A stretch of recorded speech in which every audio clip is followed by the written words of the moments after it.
And so this is the typical story we've been told about humanity, that we evolved from a primitive state to we being, quote unquote, the most evolved of all of existence. And the same with society. We've been taught over and over that Homo sapiens, who we are, started out approximately 200,000 years ago, and for the majority of that time, we lived in this state of the hunter-gatherer. And then maybe 10,000 years ago, people got the idea to start living in a sedentary place, communally, and that now in the 21st century we have the city of Shanghai. And this is supposed to be the ultimate example of the expression of humanity. The two places that I'm intimate with and want to discuss are mainly Peru and Bolivia, and also Egypt. The thing is that we have left the history of both of these places and much of the rest of the world, if not all of the world, to a small group of people, in general called archaeologists and anthropologists, to tell us the history of humanity. And the problem I had with the first trip I made to Peru was the fact that I saw buildings of such phenomenal construction that what the archaeologists told me in terms of these tools, bronze chisels and stone hammers, which were the highest level of technical sophistication both in ancient Egypt and in Peru, were responsible for all of the constructions I was looking at. And so through the course of time, I've had the ability to bring engineers, stonemasons, geologists, and other experts outside of the archaeological field in to look at them and tell me from their perspective how this was done. And 100% of the time, they said that those tools could not have been responsible. And it clearly was not cultures afterwards because of the great antiquity.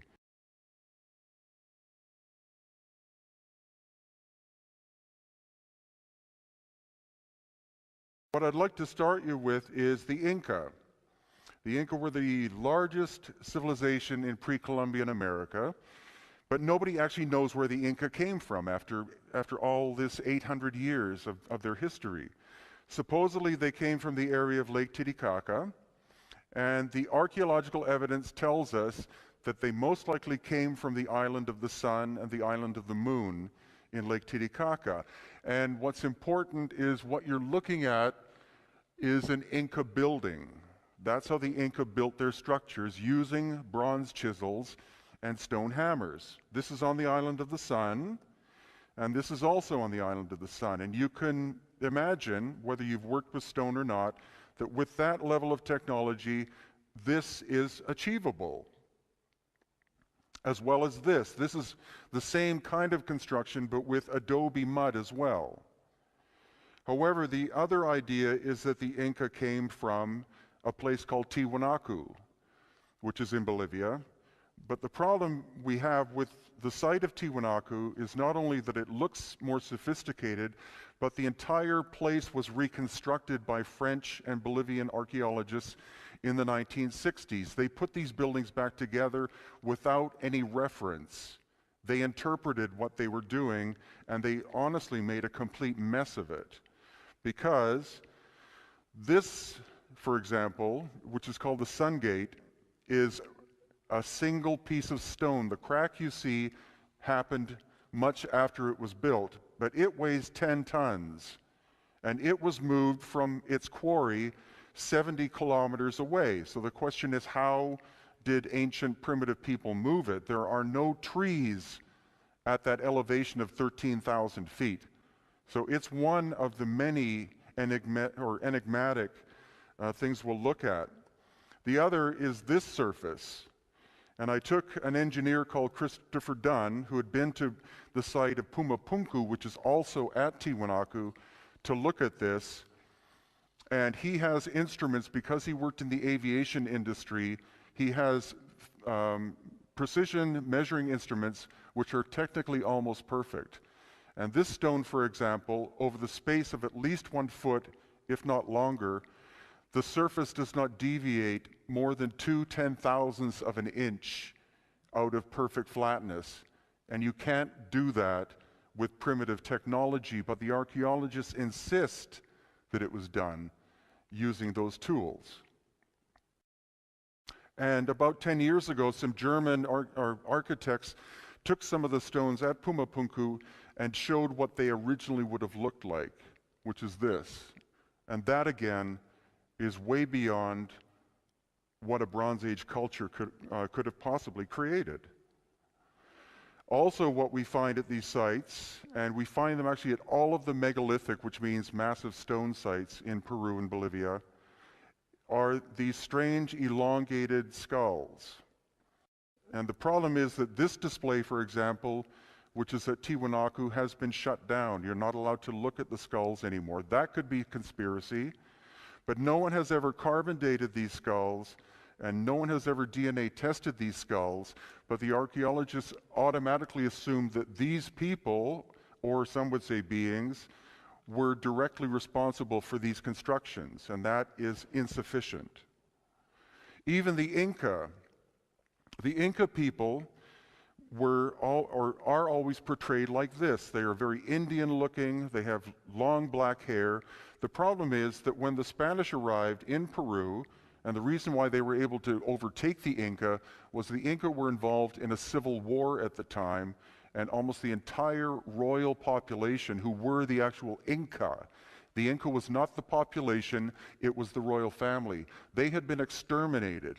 So this is what Spanish portrait painters interpreted as being what the Inca looked like, and Peruvians to this day think that that's what they looked like, but we don't honestly know. But what we do know is that the Inca had to leave the Lake Titicaca area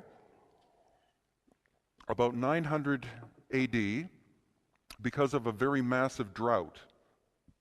And so they wound up going north and into this area called the Sacred Valley, which is outside of Cusco.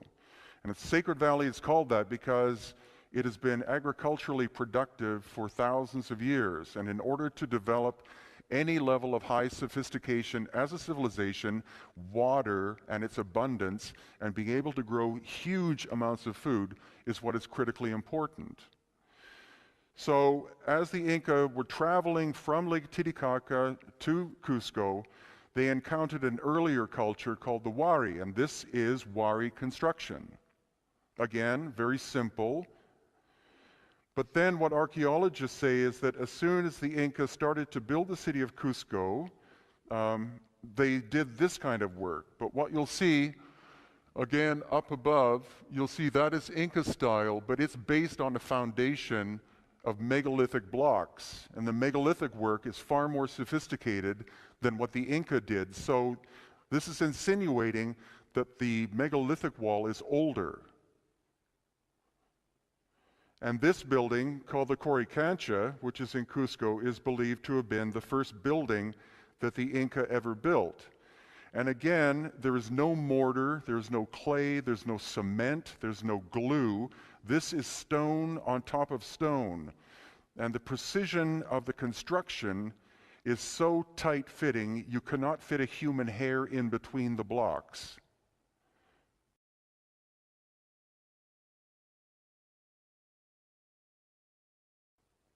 And inside of the Coricancha, we find strange shaped stones which have no real explanation archaeologically. They're just kind of jumbled up in piles because they don't fit in, again, with the picture that we're being told.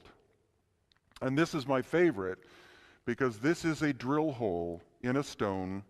It's about this long, but both ends of the stone are broken, so we have no idea how far that hole went. And if you look at the scarring marks horizontally, going this way, you can see, and engineers have backed this up, modern engineers, that it must have been some kind of boring tool that was a very high vibration. It wasn't a drill that moved like this. It was a very high vibrational cutter. The teeth would have had to have been something like diamond in order to cut through, because this is harder than granite. But again, it's an artifact which archaeologists basically don't want to discuss. And then this is a stone tub or container of some kind, which is in the very center of this building.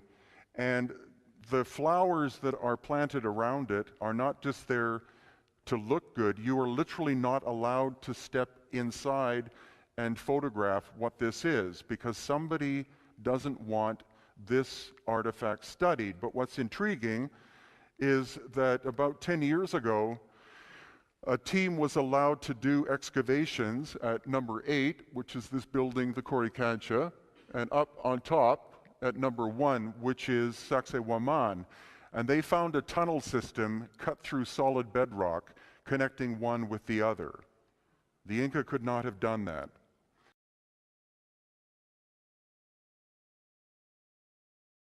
So what I'm telling you is I believe that Cusco was an ancient city that was abandoned for some reason.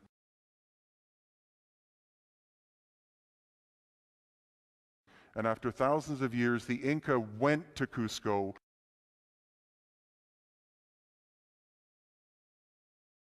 rebuilt their city, but now because of their construction and then Spanish construction and modern construction, it's difficult to see the oldest parts. But as you train your eyes, and this is what our tours do, you automatically see the different periods of building. The oldest is always the biggest stone and always the finest stone, and that's counter to what we're taught about society. Even in Inca times, the Coricancha building and where that tub is was called the center or the navel of the world. And it's from there that they believed energy moved out either from the center out or from the outside in. And as we step outside the Coricancha, there is this street here, which is aligned to the winter solstice, which is an interesting thing. But more importantly, when you go up close to this, again, on this side, this is Inca work, but it's built on top of something larger and older. And that's a simple indication that somebody was there previously of a higher level of technical ability.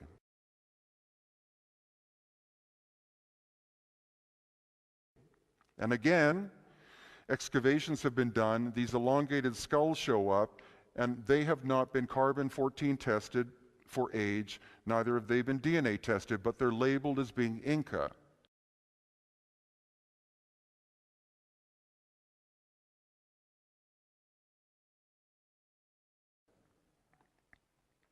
And outside of this building, the Coricancha, again, it becomes more and more obvious. You're looking at Inca work here, probably Inca work up there, reconstruction of the wall here, and then that, which is the finest built wall in the Americas. Again, in many places, you cannot fit a human hair in between the stones, and it's more than 1 meter thick. It's not hollow. It's continuous. And that would not be impossible today, but would be an incredible technical challenge. As well, we find these strange knobs exposed, and there has been no proper reasoning as to why they exist. There's another type of construction that these ancient builders, who I actually call the Pirwas, and that is from a very obscure manuscript written by a 17th century Spanish chronicler who was victimized by all the other historians. His name was Fernando de Montesinos, and he learned from what was left of the ancient Inca priesthood that there was a race of people who appeared 40 years after what they called the flood, and they built the city. And Peru comes from the name Pirwa. But what's intriguing about this is that you can see that it's polygonal construction. Every stone is a different shape and size. And the conventional story is that the Inca would find a stone of approximately the right shape it, put it into place, find something else, something that would fit somehow, and then shape it and fit it into place.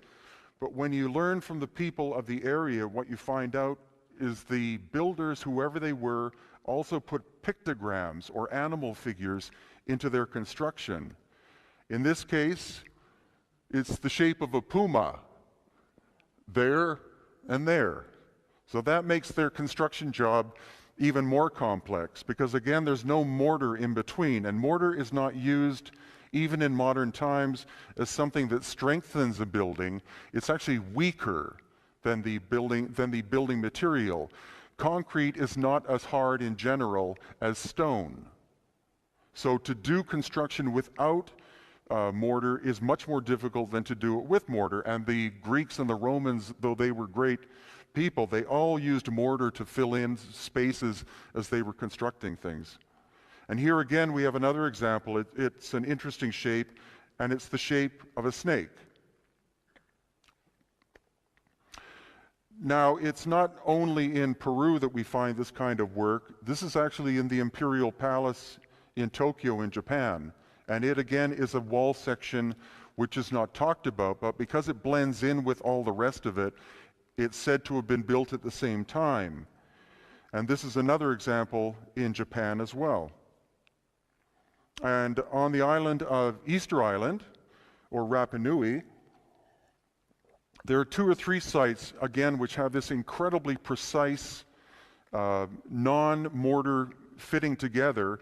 And the Easter Island Polynesians were not Bronze Age, they were Stone Age people. So how could they shape basalt, which is so hard, so tight-fitting, to construct something like this? The other thing a lot of you may not know is that the so-called Easter Island heads, of which there are more than 900, none of them are heads. Every single one is a full body. So here you see the excavation of one going down. And Thor Heyerdahl in the 1950s was the first to discover this. And the best example is here. They dug down, and they were able to go down at least to where the statue itself, there were no legs, but it went down to the navel. And that's another reason why Easter Island's ancient name symbolically was called the navel of the world.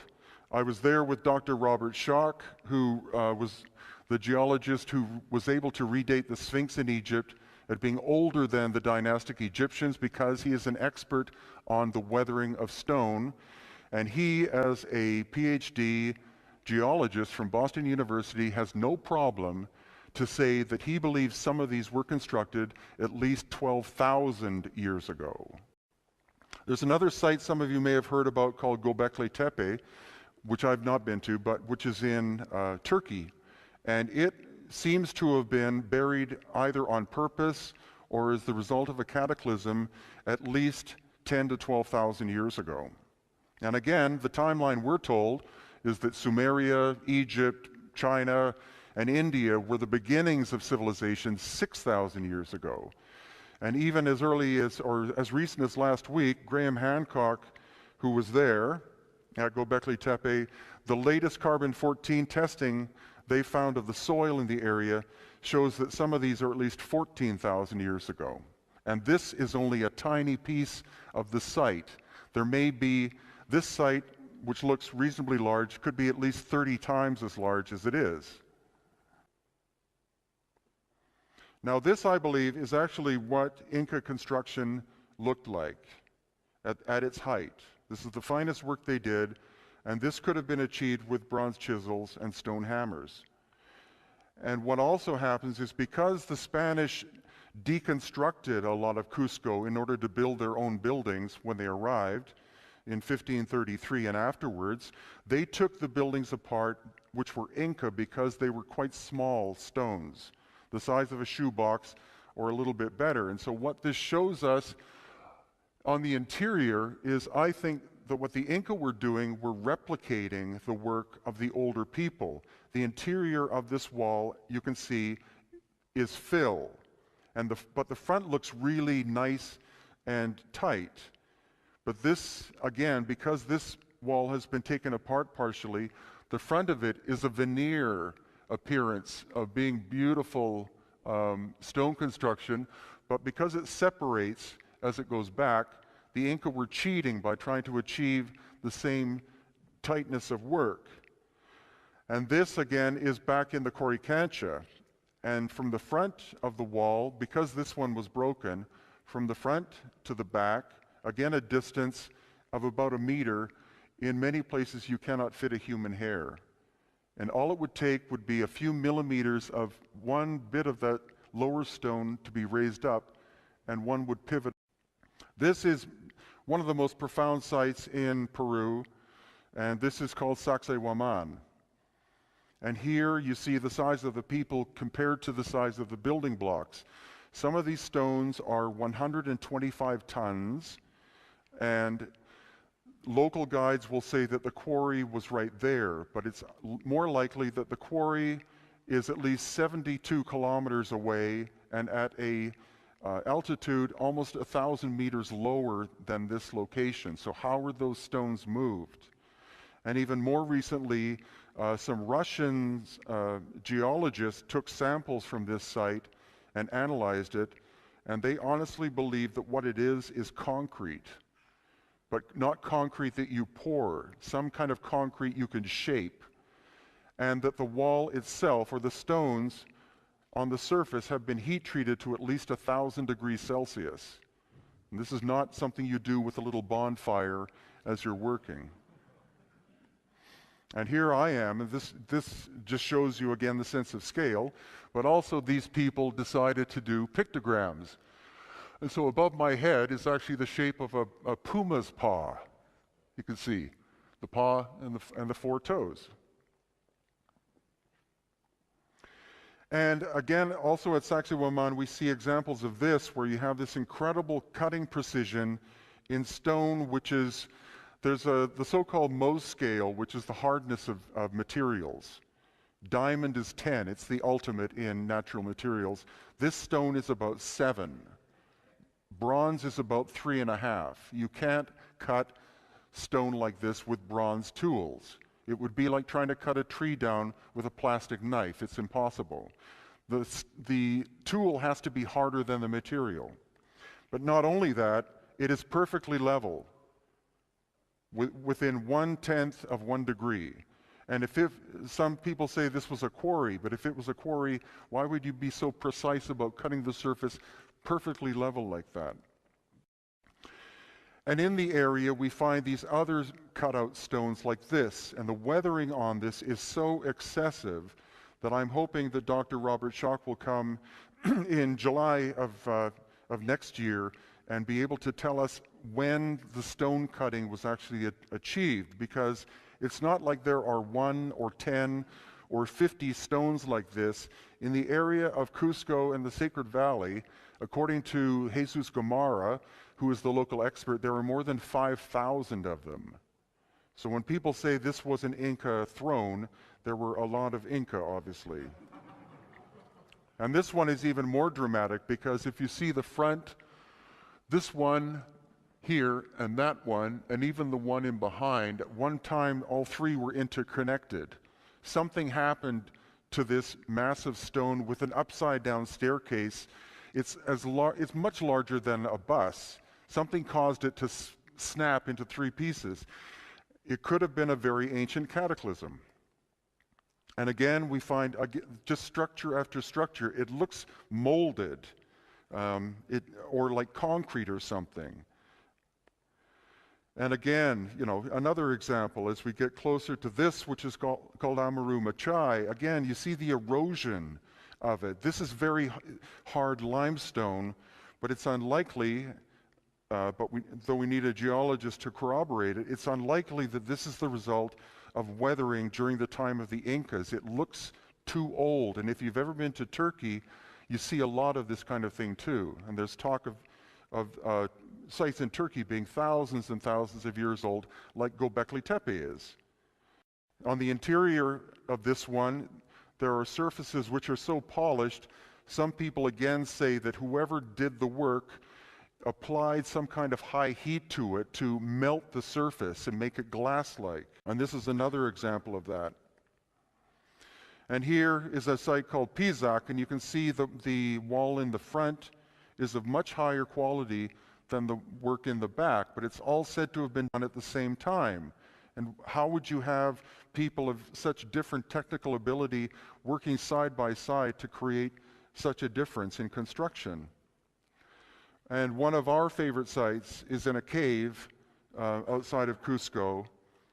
And this actually is not on the tourist map, and as far as I know has not been discussed by archaeologists much. It's just an astonishing sculpting of a stone surface with unknown tools.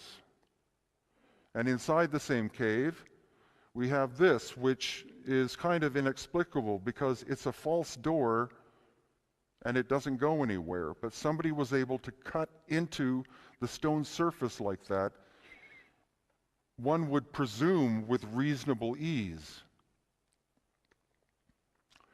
And again, we have the same kind of symbol, but what is kind of important about this is that what we see at most of the major so-called Inca sites is you'll see three levels of construction. You see this, which is very precise cutting and shaping. Next to it, you have stones interlocking into it without mortar. And then in the back, you have mortar work. And the work in the back we know is Inca, but whoever did this other, we honestly, we theorize. Now, this is a very famous symbol for anyone who has been to Peru. It's called the Chicana, which means the Andean cross. And it, though being a simple symbol, is incredibly complicated in terms of what all of these angles and facets represent. But what's kind of more intriguing is where you see it says Ruta Viracocha, and that means the way of Viracocha or the path of Viracocha. And if you look at a map of Peru, including Bolivia, there is this so-called path, and along it, all of the major archaeological sites of super great antiquity, including Tiwanaku, Pucara, Cusco, Machu Picchu, Ollantaytambo, and Cajamarca are all within a very narrow band of that one specific line for some very strange reason. And at the site of Ollantaytambo, which is actually one of the largest complexes in Peru, or actually the world, we distinctly see very different styles of construction, though it was said that this was built probably over the course of 20 or 30 years. What you see are the magnificent Inca terraces here, which the Inca were responsible for. They were masters of agriculture and engineering on a Bronze Age level. But as we go higher up, then we start to encounter other ways of construction which are far more difficult. And especially in this picture, you see these massive blocks of granite, some weighing 40 tons and some 60 tons, that somehow made it up onto this mountain, because the quarry, which we've been to, is across the valley and up the side of a mountain. So somehow, minimum of 60-ton blocks were moved down the mountain, across the valley, across the river, and then up on top here, and they fit still with amazing precision. Especially as you can see here, again, where I am, you cannot fit a human hair from the right side to the left side. That block is perfect or almost technically perfect in terms of how it fits with the ones underneath of it. And what is likely is that this again was an example of what happened when there was a cataclysm in the distant past, destroying the beautiful megalithic ancient things, and then when the Inca arrived, they rebuilt around it. And this actually is Jesus Gamarra, who's the expert, in front of what is left of the intact part of the so-called Sun Temple. But on the right-hand side of this wall, we see this, which is Inca period reconstruction. And you can see that if the Inca were responsible for all of this work, they would have fit one next to the other. They wouldn't have filled it with rubble or fill like that. But I honestly believe that this was the Incas' attempt at trying to rebuild something that technically was just beyond their capability. And other evidence we have is this photograph was taken in 1930, before there was any kind of reconstruction by archaeologists or the tourist board or anyone. And this, I believe, shows us also because the Spanish prohibited anyone from visiting these sites when they arrived in Peru, because this was regarded as pagan. So it was out of bounds. And so I believe what you're looking at is Inca construction on top of something which is far more ancient. And this as well, I believe, is an example, I've shown this to engineers, of how the stone was actually cut. It wasn't done with chisels, it wasn't done with lasers, it was possibly, according to some engineers, done with some kind of vibrational or sonic tool that was able to destabilize the stone with a very narrow path of energy.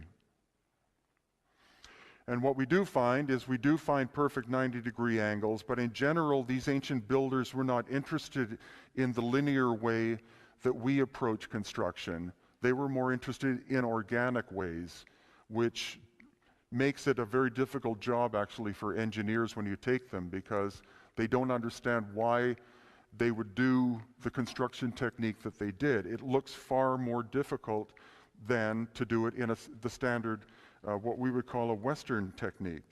And this is another example of where stone has been extracted from the bedrock using an unknown kind of technology. The question is, you can cut down one side, cut down the other side, cut down the bottom, but how do you extract the stone? How do you get in behind it to cut it down is the question that most engineers have, and archaeologists in general don't even want to bother to look at this sort of thing. And just more examples. Across the valley from Ollantaytambo is this mountain. And if you look, you can see buildings clinging to the side, which are great achievements of the Inca civilization. We know because as we go up there, we can see the construction technique. But one of the anomalies we see here is this, which may be kind of difficult to see in the picture, but it is the profile of a human head, about 500 feet tall. A lot of people will say that it's natural, but as you get closer to it, I think as a sculptor, somebody was responsible. Here we see the mouth, we see a fang or a tooth, and then the eye there. And it very much, once you see it, it's difficult to dismiss it as being a natural phenomenon. And Machu Picchu, of course, is the most famous ancient site in South America, said to have been built by the Inca over the course of 30 years, about 600 years ago. But once you start to look at the stonework in Cusco and other places and visit Machu Picchu, you start to see the same situation. You see, obviously, the Inca did an incredible amount of work in this location, such as these amazing terraces. But you see, it's stone stacked upon stone. It's all local stone, which has been used. But this is a photograph from 1911 when it was discovered by Hiram Bingham. And already you can see the difference. Contrary to what some people say, Machu Picchu was not totally overgrown by plants, but it was high enough in an obscure enough area that it's difficult to see unless you're actually up there looking at it. But again, you see quite rough work here, but then this megalithic area, which is in the spiritual core of the city, or so-called city of Machu Picchu. And that's a phenomenon we find not only here or in Peru, but in general. If you're looking for the oldest work, look for the core of the most ancient of sites, and that usually is where you'll find the oldest. From there, other work has been done on top of it and then expanding out. But in some places, there's so much work that has been done that it's difficult to see the actual oldest part of it. But this makes it kind of obvious. 1913, when they were digging Machu Picchu out, it revealed huge, beautifully constructed work such as this. And this is the famous Temple of Three Windows, right in the same tiny area. Now, the Intihuatana, which is called the Hitching Post of the Sun, is the iconic aspect of Machu Picchu. It's the center of the ancient part of Machu Picchu. And it's not simply a sculpted stone, it's in fact the top of the mountain. It's the exposed peak. Below it is a mountain of solid granite, white granite, with a very high quartz content. And what we find out as we explore Egypt and Peru and Bolivia is that the ancient megalithic builders didn't simply find big stones and use them. They went specifically for stone that was high in quartz and possibly iron. And because quartz has piezoelectric properties, it's possible that what these people were looking for and why they were constructing with it was because of the electrical or vibratory nature of the stone itself. And that's why they would go great distances to bring megalithic blocks into places in order to construct them. It had to have a certain quality in the material. Now, what the Intihuatana hitching post does do is it is perfectly aligned to north, south, east, and west, but it also points, each one of those cardinal directions points to a mountain. And when we were there at one time, we brought a compass with us, and these two gentlemen repeated this process 10 times. They took the compass and brought it in close to it without touching it 10 times, and every time the compass deviated by between 5 and 10 degrees. Now you're not allowed to be too close to the structure. They say it's because they don't want people touching it, but if you're a conspiracy theorist, maybe they don't want close examination. And a lot of Peru is starting to be that way. They're cordoning off areas so you're not allowed to go in and make measurements and things. And I think this is an obvious example of where you see three distinct building styles, all done in exactly the same place, but for unknown reasons. Not something you would do probably if you were building something quite rapidly, but I think what you're looking at is the oldest, the middle, and then the Inca levels of work. And this is simply another beautiful construction inside a cave on the backside of Machu Picchu that most people don't go and have a look at. But it is so incredibly integrated, again, mortarless work. And as we travel out from the city of Cusco, actually heading back towards Lake Titicaca, what you can see here is you see adobe construction predominantly, but underneath it is a megalithic foundation.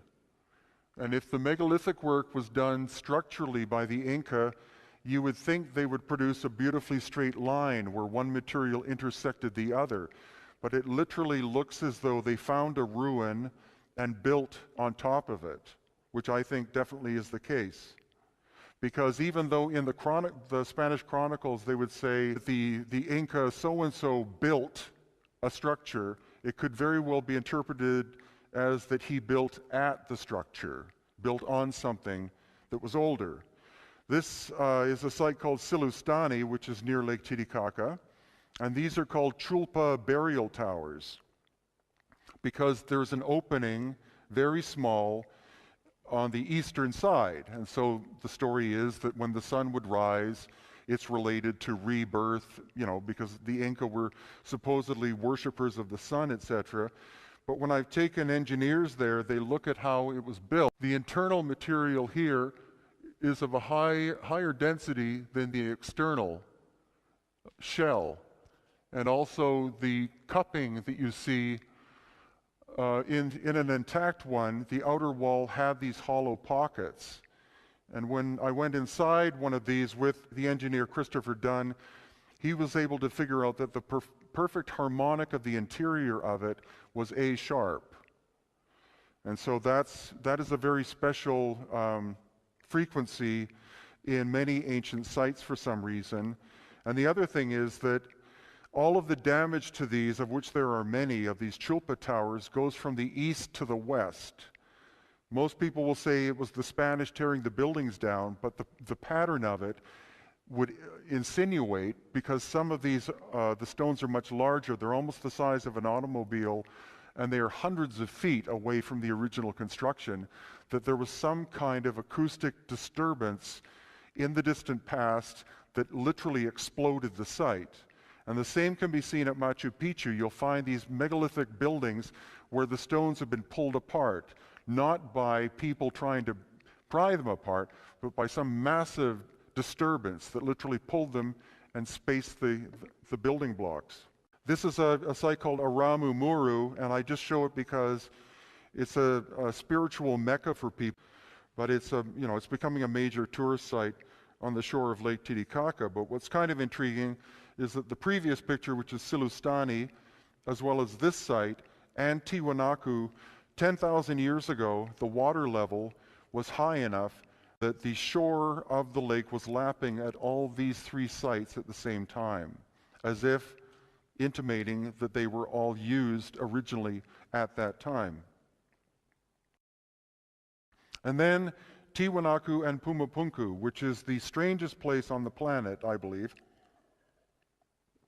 A lot of people, many people believe ancient aliens were responsible for its construction, but it's the precision of the stonework is profound. Again, you take a metal ruler and you place it on a lot of the surfaces, and there's no movement, and you can't see light. If you take a flashlight, you can't see light in between. So a lot of these surfaces are within 2/10,000ths of an inch of being as flat as a glass table, if not better.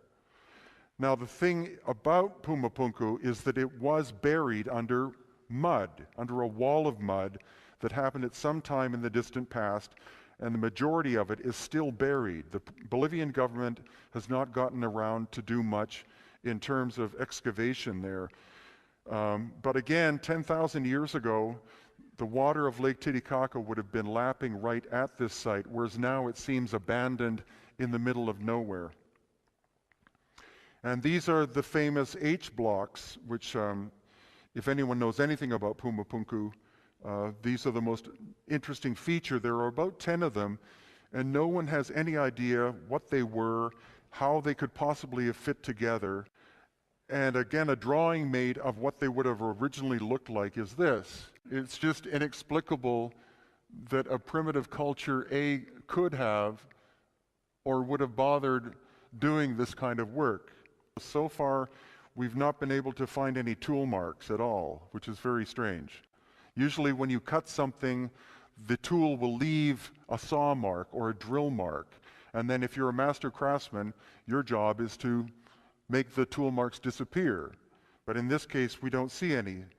And throughout the Tiwanaku site, you see these very strange cut stones of no known function. These holes are not simply squares that fit, square cuts that fit down. They taper inwards, as if they were supposed to lock something into place. And once again, wherever we travel in the highlands of Peru and Bolivia and find these ancient megalithic works, we also find the evidence of the presence of these obscure, elongated skulled people. Also at Pumapunku, we have evidence. I've taken a drill bit, and in a lot of cases, this one specific measurement or size of drill bit will fit perfectly, but not without a gap in each one of these holes. So somebody at some time seemed to have been there with a tool at least of cobalt steel, tungsten carbide, or diamond, being able to bore into this stone, which again is about 7 out of 10 of the hardest stones on Earth. In an obscure part of Bolivia, we have a site called Samaipata, which I've not been to. But this is a giant stone outcrop of sandstone, several acres in size, and it's said to have been built by the Inca. This was built by the Inca, but no one knows who did all the work in the background. And again, you see the level of erosion involved. And in obscure museums in Peru, we find evidence of the possibility that somebody in very ancient times had high-speed drill bits and power drills. This is not something that you would be going like this with a bow saw to try to bore through. In other cases, we find examples of what looked like a massive cataclysm occurred. This is approximately the size of an automobile, and you can see that whoever made it shaped it almost perfectly, and the break would have had to have happened after it was finished, not while it was in process, because there's no surface on this massive stone that shows partial completion. It's complete, now it's broken like a piece of styrofoam. And at other locations, this is in the area of Ancash, in the Peruvian highlands. And again, you have this strange mix of building styles. You have kind of rough work here, then you have these two strange columns. Why are there two columns and not 10 or more of them? Samples by a Japanese group of geologists of these two pillars were taken, and supposedly they have not been able to establish where on earth the stone comes from. It's not local, it doesn't seem to be Peruvian, but they've not been able to locate exactly where the quarry is that they came from. And even farther north, there is this channel which is carved into the bedrock, which at this point is about 8 kilometers long, and originally it would have been much longer, because if you go to one end or the other end, you can see where it's been so filled in over time that it no longer functions as a way to distribute water. But it's just one of these, it's a very strange one of many, many sites in Peru that most tourists have never been to. It also has these right-angled channels in it. Now, in terms of time, like when would this have been, this ancient work, when could it have been made? And there's growing evidence about a time of about 11,500 to 11,700 years ago. Comets either came close, or a comet came either very close to the Earth or in fact struck the Earth at about 11,500 years ago. And what it did is it changed the course and the nature of the planet. It caused the end of the Ice Age.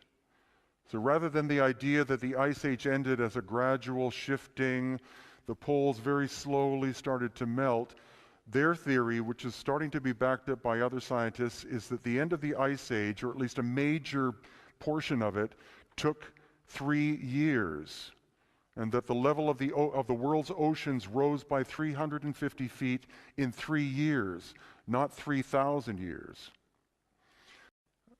Relating to a subject I don't like to talk about too much, which is Atlantis, because there's too much garbage written about it, is that according to Plato, we're looking at the same timeline, that whatever Atlantis was disappeared about 11,500 to 12,000 years ago.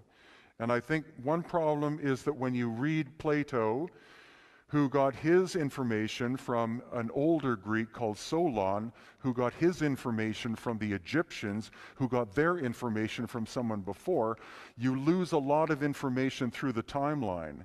So for example, I've been involved with Native people most of my life, and what I do know is that when they tell you a story, you never interpret the story literally. When they tell you something, they're telling you poetry. So, for example, with Atlantis, the idea that there was a continent that sank is probably not the case, because any oceanographer will laugh at you. But if you interpret it as being the water rose and the land appeared to sink, then that is a logical possibility. Because any advanced civilization in modern times in general lives near the ocean or has access to the ocean. So if you have a rise of 350 feet in 3 years, you're causing probably any sophisticated population to have to move very rapidly from where they are. So I believe in the concept of Atlantis, not the name, but I think it was a global civilization.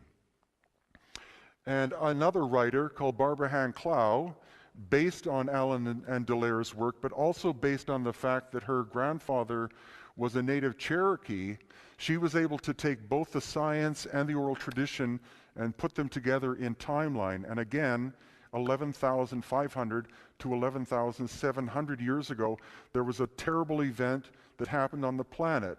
And some speculate that even what happened is that not only the melting of the poles, but also that's when our planet went from perfect alignment to 23.5 degrees. The consequence of that is not only the fact that, well, is the fact that you would go from 2 seasons to 4 almost instantaneously. That would disrupt all of life on Earth automatically. And then the work of Dr. Paul Laviolette, he believes that at exactly the same time, 11,500 to around 11,700 or so years ago, there was an ejection from the core of our galaxy. And his theory, which is backed up by testing in ice cores, is called the galactic superwave. And that's that rather than the center of our galaxy being a black hole, it's a pulsar.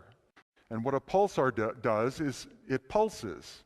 So his theory is that approximately every 11, 12, or 13,000 years ago, it shifts depending, because the universe is not a precise clock, but around 11, 12, 13,000 years ago, there is a disruption or an emission from galactic center, and that energy of all forms, gamma rays, etc., travels through the galactic center.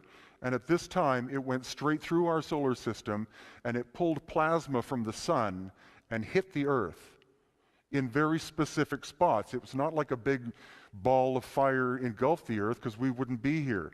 But it hit high elevation sites, such as Peru, and it superheated the atmosphere temporarily, and that, he believes, is what caused the melting of the poles, again causing the rise in sea levels very rapidly, causing anyone alive to have to move. But there is evidence from other researchers that inside the Mediterranean there are cities, and off the coast of India, especially because when the tsunami happened in 2007, I think it was, supposedly eyewitnesses who were Indian fishermen out fishing at sea, they were outside of the zone where the actual, because before the tsunami came, it had to pull the water from the tidal region back to fuel this thing. And they literally saw that for a very short time, cities that were exposed, or buildings, and then when the tsunami went through, they were covered up. And then also Dr. Robert Schoch, who I've mentioned before, his theory, again, around 11,700 years ago, was that the sun itself had a plasma disruption, and this is based, again, on science, that 11,500 to 11,700 years ago, the Earth, or the sun, became very active, which it's doing right now, but it was so disruptive at that point that it sent plasma which were not only sunbursts, they actually struck the planet and did exactly the same thing as these other researchers are talking about. So you have 4 more or less independent studies and more stating that the end of the Ice Age was a very rapid event. Any civilization of any sophistication that existed prior to that time, if not completely wiped out, would have been wiped out to such a high percentage that most of the educated people would have died. And so most of their information, their technology, would have been lost. The little pocket of people that did survive, that repopulated the planet, would have had memory, but they would have had myth rather than science. And when you look at any mythology of most indigenous cultures, their myths are usually based on fact. The trouble is, over such a long course of time, you have reinterpretation, and you have, the stories become more fantastic and larger and different. So in Egypt, which ties into Dr. Schoch, again, he being an expert on the erosion of stone, was brought by a man called John Anthony West to the site of the Sphinx. And if you don't know, the Sphinx is inside what's called the Sphinx enclosure. The Sphinx does not lie on flat land. It's inside this huge pit. And what Dr. Schoch was able to state as a geologist is that the weathering on the Sphinx and the Sphinx enclosure was not the result of wind and sand.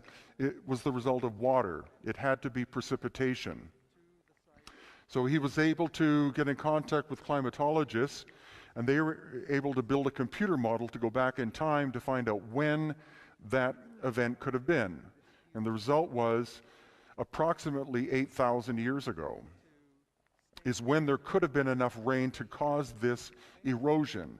And immediately, practically every Egyptologist on the planet attacked him because dynastic Egypt is not supposed to go back more than about 5,100 years. So Dr. Schock was dating the Sphinx's construction at least 2 or 3 years earlier, or at least the erosion earlier than the existence of the dynastic Egyptians.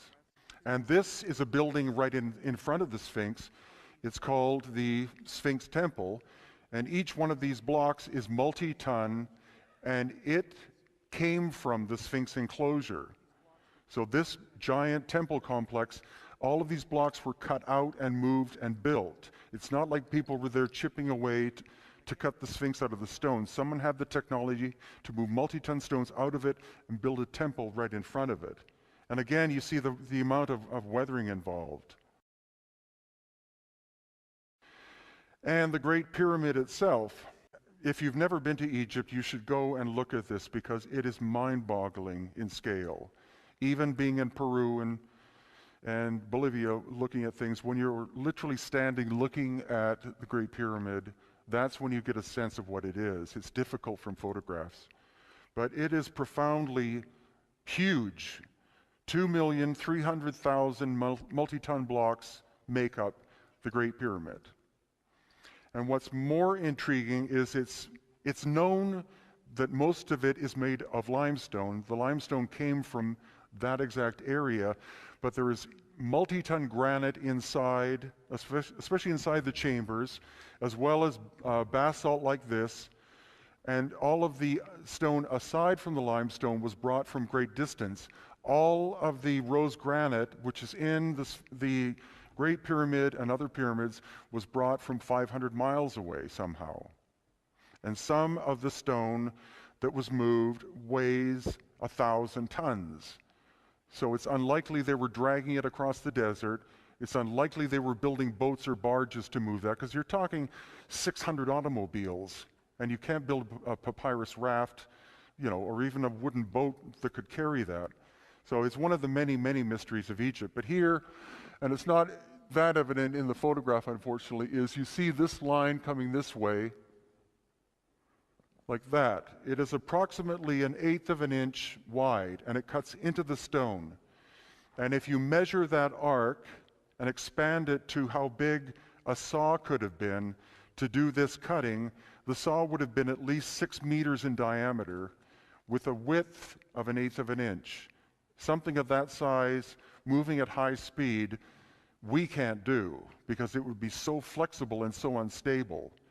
And if any of you have worked with either stone or wood on even like a table saw, you know what the maximum load means, which is you can only push the material through the blade at a certain speed. After that, you're creating vibration. And the more vibration you create, the more unstable the cut, and eventually it'll shoot the material at you.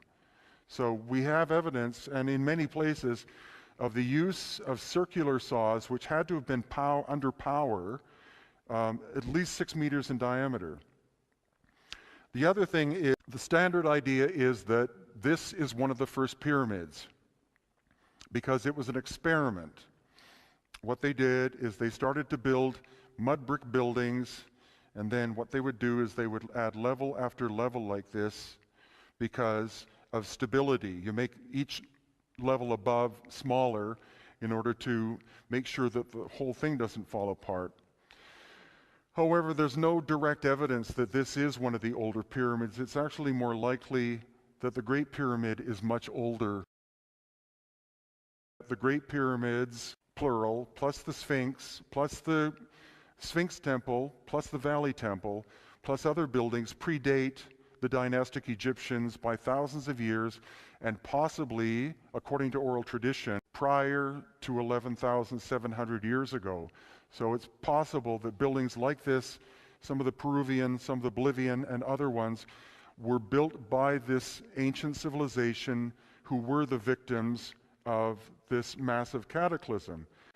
The other question is, what was the function, for example, of the Great Pyramid? Of course, people say, well, it was a tomb for an arrogant king.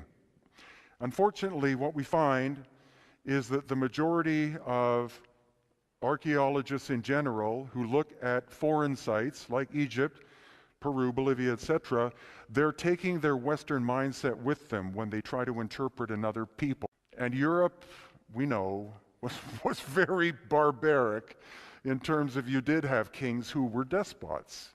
They treated themselves as the highest level of life, and everyone else was more or less a peon. However, ancient societies in other parts of the world were not like that. The Inca were not kings, the Inca were not rulers. The Inca were caretakers. And I know that from working with native people to this day. Someone who is a chief is not the highest person.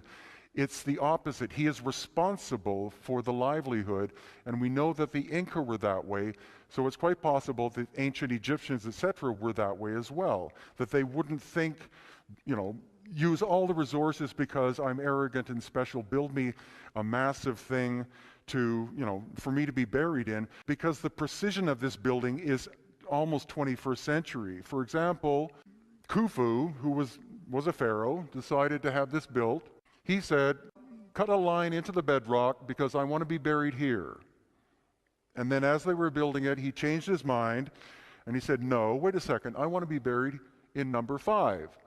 And then he changed his mind and he said, no, wait a second, I want to be buried in number 8. Now the precision of this passageway, the descending passage, they know by laser it's more than 300 feet long, and it deviates from laser perfection by 1/8 of an inch. The Egyptians did not have the capability of doing that work, no matter what the pharaoh may have wanted. When you bring an engineer, such as Christopher Dunn, to look at this, he believes that the Giza pyramids were power plants. And this relates to some of the other subjects that we're discussing in terms of lost technology or free energy. And how they worked was that there are a series of tunnels that go from the Nile, and from the Nile they go straight to and underneath the Great Pyramid and the other 2 pyramids on that site. And that he believes that it was chemicals they were using to create hydrogen, but other people believe that what they were doing is they were moving water, and it was gravity fed underneath the Great Pyramid, and that at one time there were mechanisms inside the Great Pyramid that were capable of splitting water into hydrogen and oxygen, creating energy. So that I find actually is a more logical idea than the idea that it was a tomb. The thing, though, is that if these buildings were there 12,000 years ago, were abandoned and actually shut down because of the shift of the Earth from its perfect alignment off to 23.5 degrees, the destruction of the civilization, the loss of knowledge. Then 5,000 years ago, the dynastic Egyptians show up and they see these structures, and of course they adopt them. And it's quite possible that Khufu said, put my name on that building because I am the pharaoh. And the other thing is that the Grand Gallery, if you go into the Grand Gallery, there's no reason why it would be immense the way it is to access a place where you're burying the king. The sonics and vibrational characteristics are profound, and it resonates again to between A and A sharp. The other thing a lot of people don't know is that the Great Pyramid is not a 4-sided, it is an 8-sided pyramid. The flat sides are not flat, they gently taper in to the center. And engineers have looked at that and they say that shape is beautiful for either sonics or acoustics or for vibration. But you can only see it at certain times of the light, looking straight down, I would guess from a helicopter, onto it. But it's something that if it was built as a tomb is an engineering phenomenon that would be very difficult to do. Also, in the Queen's Chamber, there are the shafts that go up, and this is one of them, so-called Gantenbrink's door, because a man called Gantenbrink was able to build a little robot and was custom designed to go up the shafts in order to see what happened. And when it went up, then it reached this door, and there was nothing he could do, so they sent the robot back down. Later on, I believe he was allowed to come back once, and then he was kicked out of the country. because he was able to get a drill attached to the little upawat, and it went up and it drilled a hole through.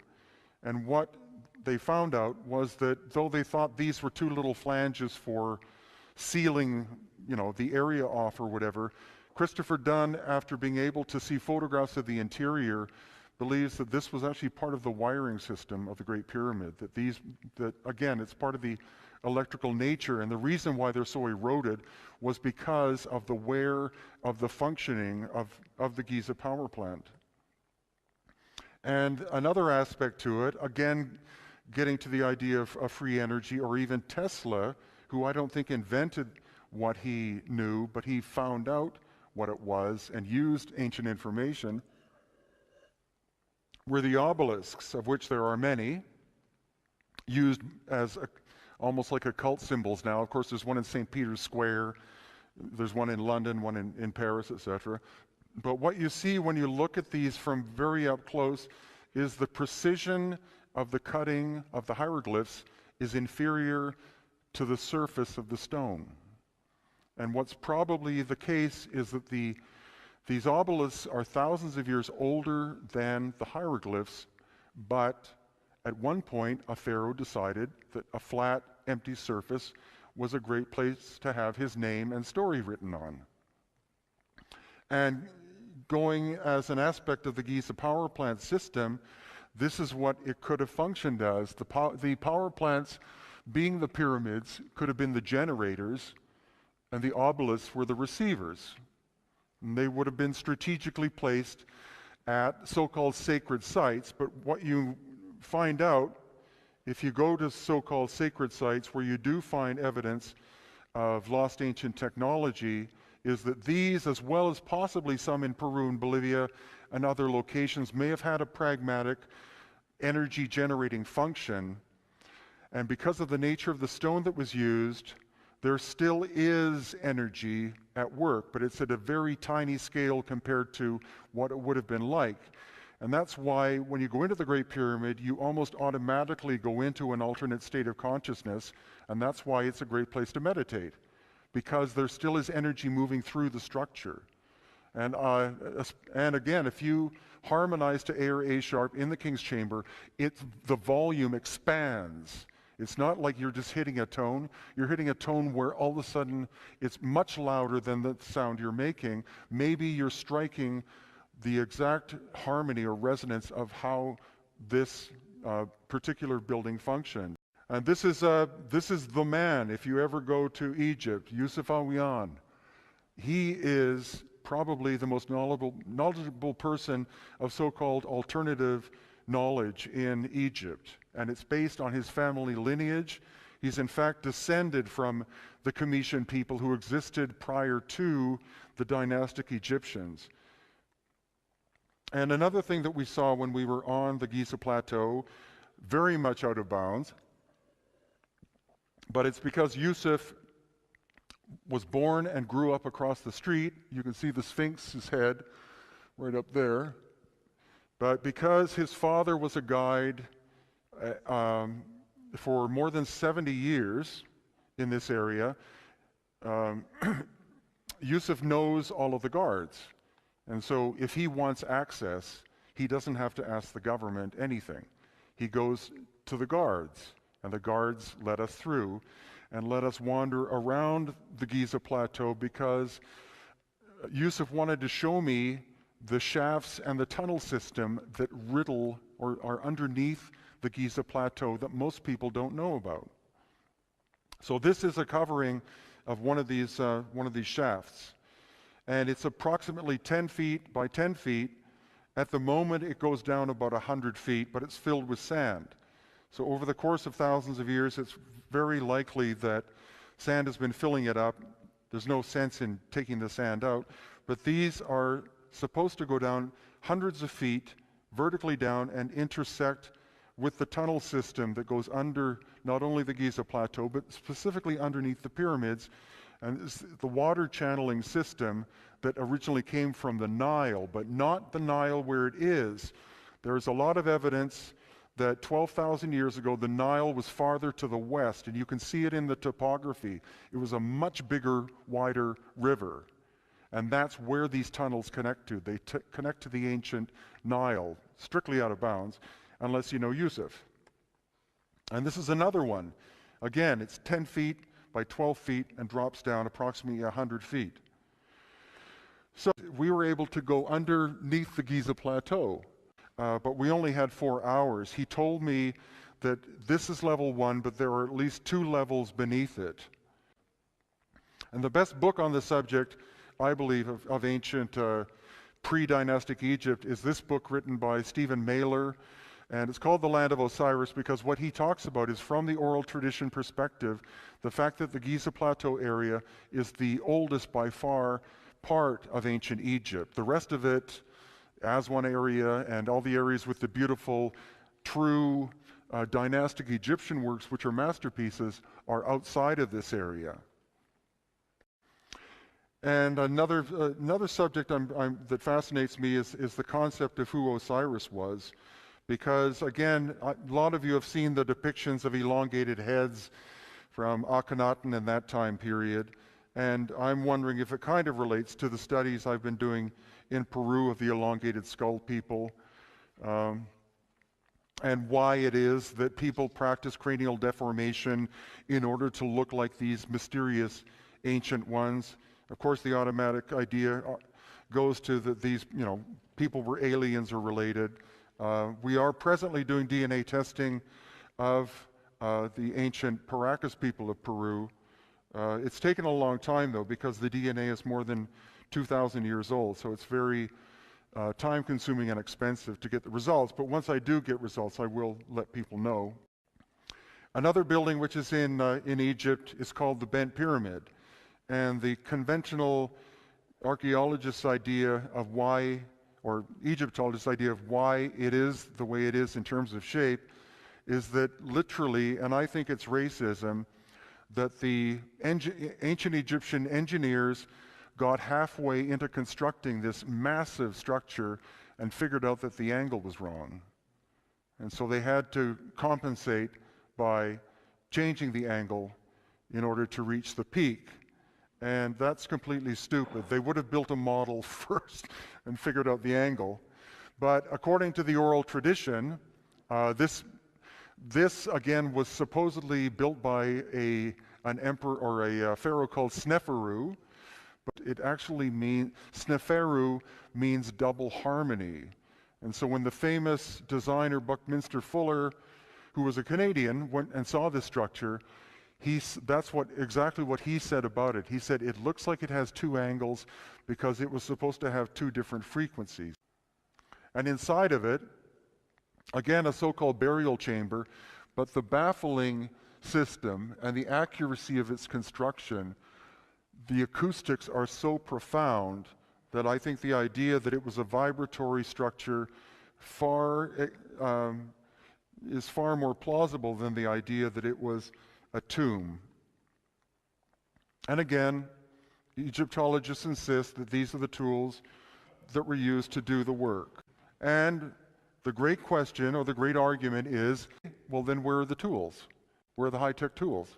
And the analogy I would give is that if you had an incredible level of technology and you had machines of some kind made of gold and crystal and different materials to build up, then you wouldn't necessarily find them buried in the ground.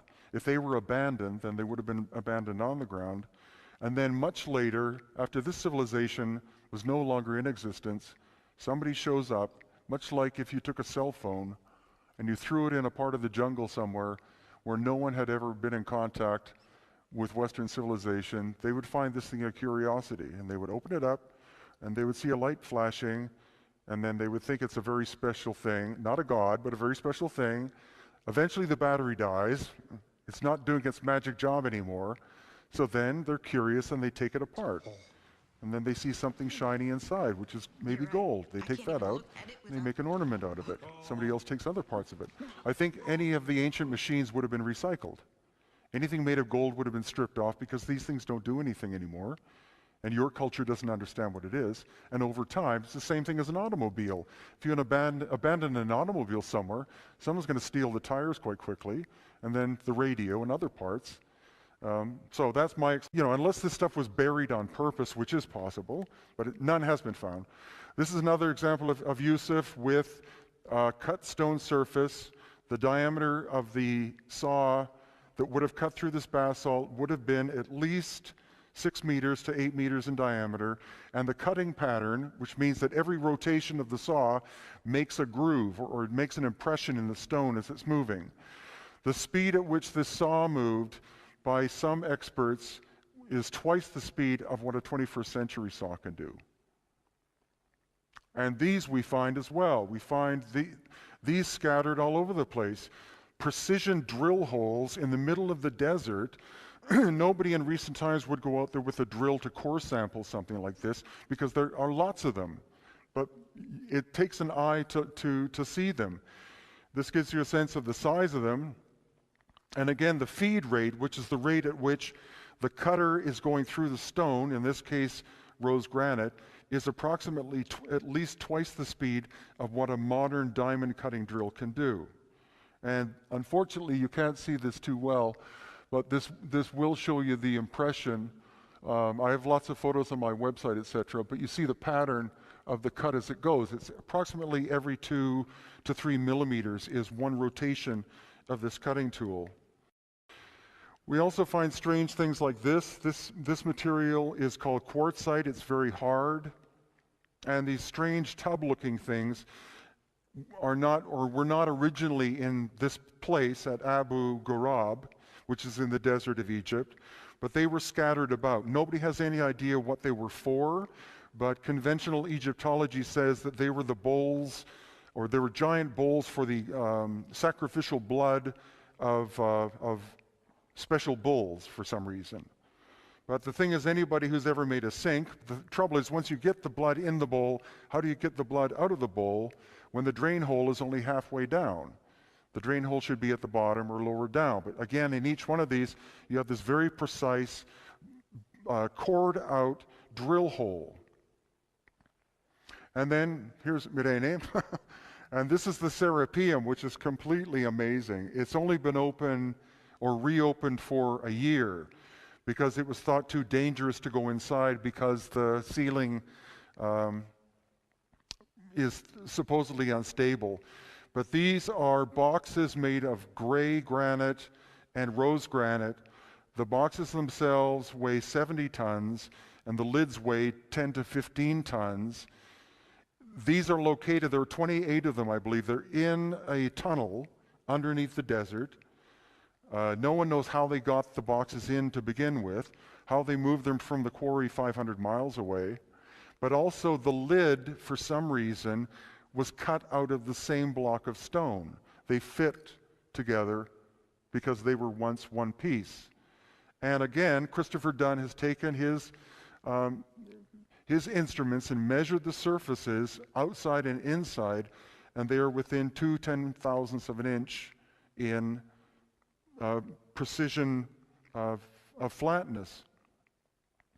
And this is Stephen Mailer, but this is an incredible example of the fact that, again, the precision of this surface is as close to being perfectly flat as is technically possible, and yet the hieroglyphics on them look like they were done with a nail or a screwdriver. They are so awful in terms of quality. So most Egyptologists say, well, because we're reading what's written on the box, and the box is telling us who made it and how it was made.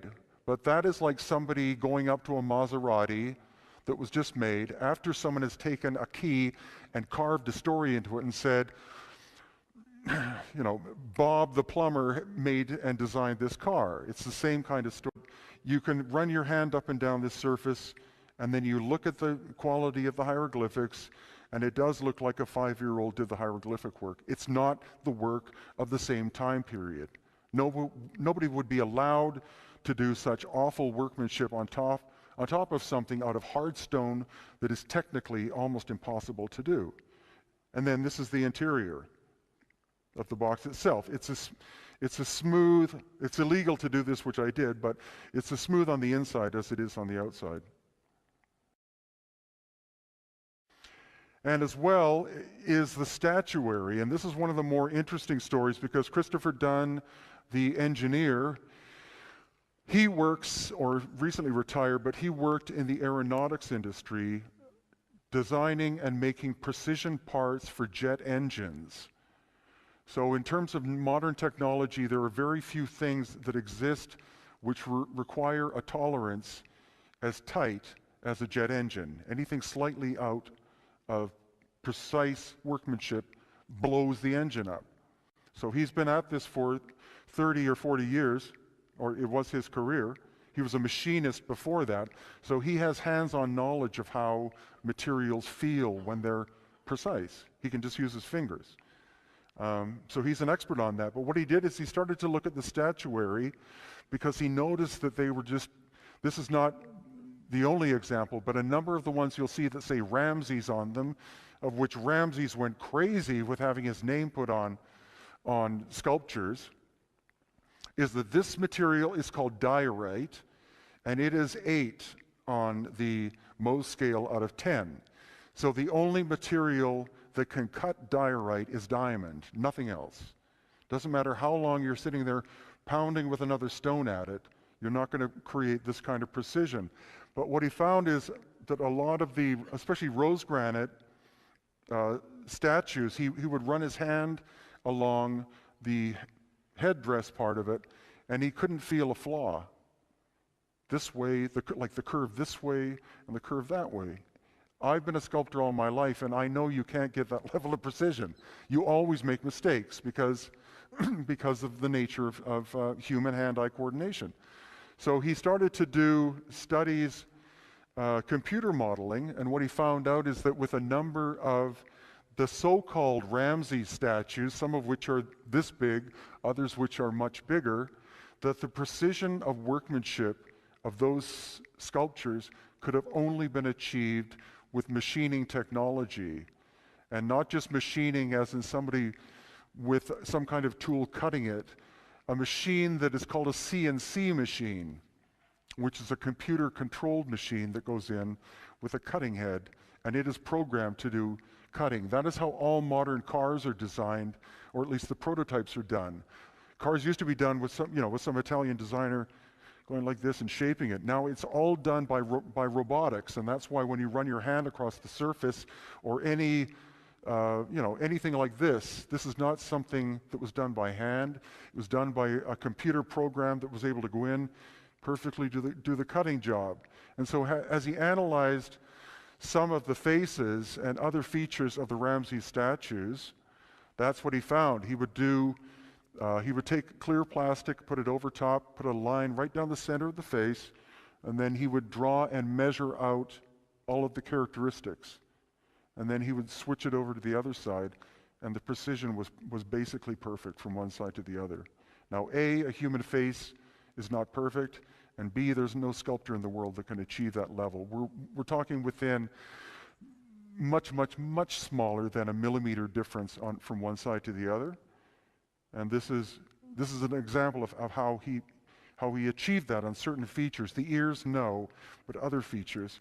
So he honestly believes that some of these ancient sculptures were created using a technology similar to what we have, which is called a CNC machine. It would go down, it would cut one side of it three-dimensionally, and then come back, and the program would simply invert the program, and then it would go and do the other side like that. And what we do know, because when you look at the detail of the cartouche, which is the name put on a lot of the Ramses statues, the quality of the workmanship of the cartouche is far inferior to the workmanship itself. So the theory is what happened is that these sculptures are thousands of years older than the dynastic Egyptians. During the time of Ramses, for example, a number of them were found, and his priests, because they were actually in charge of the entire society, when they would find or reveal one of these, they would say, "Great Ramses, we found this sculpture. We should have your name put on this." And he'd say, "Sounds great." So they would put his name on it, But all of those statues are attributed to the time of Ramses II, when in fact they could have been done much, much older or much farther back in time.